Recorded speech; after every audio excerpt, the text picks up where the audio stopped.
ये सुनिए मुसलमानों, फलस्तीन में इमदाद कौन पहुंचा रहा है? चाइना, जिनको हमने काफिर कहते हैं, जिनको हम ये कहते हैं कि तो जहन्नुम में जाएंगे, जन्नत के ठेकेदार सिर्फ हम हैं। और पाकिस्तान के अंदर जितने भी लोग हैं, सरकार सिर्फ नारे मार रहे हैं, जिहाद के अमली कुछ भी नहीं, सिर्फ नारे। और वहाँ पे इमदाद कौन पहुंचा रहा है? चाइना।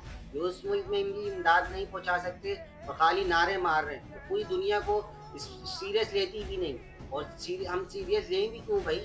भूखे नंगे को सीरियस कौन लेता है? उनको पता है कि ये हमसे मांग के खाते हैं। अगर एक बार भी हमने उनकी किस्त को डिले कर दी तो ये दिवालिया हो जाएंगे।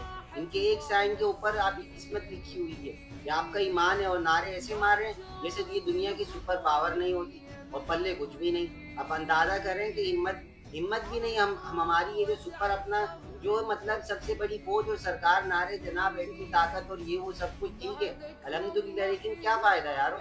मुसलमान और रुल गए, उनके लिए आवाज बुलंद नहीं करनी। हाँ, एज अ मुस्लिम हमारी जिम्मेदारी नहीं है यार, कुछ नहीं कर सकते। इमदाद तो पहुंचा सकते हैं ना, लेकिन देख ले हमारी इतनी बड़ी फौज है, किसको परवाह है? चाइना ने जनाब डंडा दे के इमदाद पहुंचाई है। उसने कहा खबरदार, अगर कोई हमारे पास आया ना तो छोड़ेंगे कुछ भी नहीं। अब मुझे नहीं पता ये बात पहचाने बाद में जन्नत जाएंगे या जहन्नुम में जाएंगे, लेकिन हमारे वाले तो फैसला करके बैठे हुए हैं कि जन्नत में हम ही जाएंगे।